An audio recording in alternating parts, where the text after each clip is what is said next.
Secara pribadi, saya sangat khawatir dengan perang yang diluncurkan oleh Amerika atas Cina. Saya pernah menuliskan beberapa bulan yang lalu bahwa ini perang sangat serius dan akan berimpak sangat negatif buat Indonesia.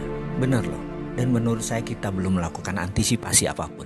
Jangan menganggap saya ini lebay. Tapi apa yang terjadi kalau efek perang dagang ini memukul Amerika?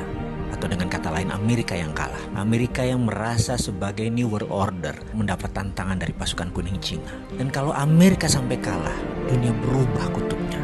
Bergeser centrum of gravitatis kalau bahasa intelijennya.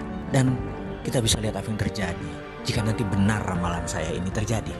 Kita semua tahu menjadi penguasa dunia itu sangat menguntungkan, baik secara ekonomi, apalagi secara politik. Amerika sudah menikmati 70 tahun hingga saat ini, dan sekarang mendapat tantangan dari negara Cina. Mungkin saat ini kekuasaan Amerika tinggal 50% pengaruhnya terhadap dunia. Ada yang menganalisa mungkin lebih kecil, alias Amerika jadi negara sunset, dan Amerika tahu itu. Amerika panik. Saya pernah menulis bahwa Roma, Bizantium, dan Konstantinopel menguasai dunia hampir 1000 tahun.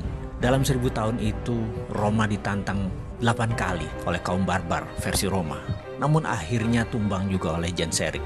Ini tidak usah saya ceritakan kali ini, tapi saya tulis lengkap di buku hitam. Jangan pernah berkata saya tidak pernah memperingati Anda. Kita balik ke cerita tentang Amerika dan perang dagang dengan Cina.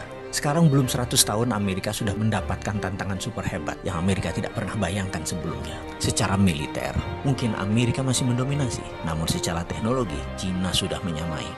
Secara perdagangan, Cina sudah menguasai dunia. Secara logistik dan distribusi, Cina yang menang. Uang, Wall Street, Cina punya sendiri. Cina punya Hudsonian New Economic Model. Kalau sosial media atau informasi, apakah Amerika yang pemenangnya? Mungkin di dunia ya saat ini. Tapi di Cina, Amerika tidak bisa sentuh sama sekali. Coba perhatikan list di bawah ini. Cina punya Baidu, yaitu Google-nya Cina. Cina punya Alibaba, yaitu Amazon-nya Cina. Cina punya Didi Sucing, Uber-nya Cina. Weibo adalah Twitter-nya Cina. Renren adalah Facebook-nya Cina. WeChat adalah WA-nya Cina. Youku adalah YouTube-nya Cina. QQ adalah Gmail-nya Cina. Dia sudah lengkap untuk mengantisipasi semua hal yang Amerika unggul kesannya secara teknologi atau sosial media. Bahkan ketika perang teknologi dilancarkan oleh Trump, setelah 5 kali serang Cina dengan tarif barang Cina dinaikkan 25%. Kemudian Trump melarang Android untuk dipakai Huawei. Apa yang terjadi? Ternyata Huawei sudah punya platform OS sendiri yang bernama Hongmeng OS, sehingga tidak terlalu berpengaruh. Amerika keceleberat di situ. Huawei chipnya ternyata 50% sudah buatan sendiri. Dan 5G tidak pakai platform ZTE yang Amerika punya.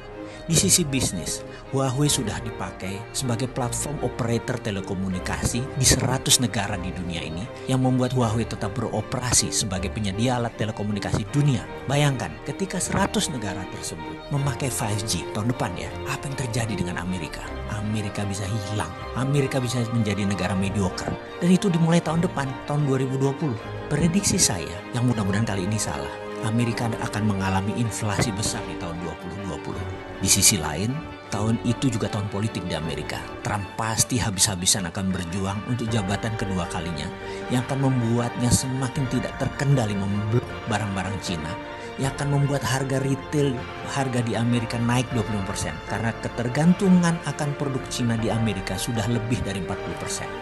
Efeknya, bayangkan di tahun 2021. Dunia bisa kena resesi imbas resesinya Amerika. Dan ini bisa memicu sebuah kata bijak. The end of trade war is the beginning of military war. Berakhirnya perang dagang adalah saat dimulainya perang militer. Pertanyaan kita sekarang, Indonesia siapkah?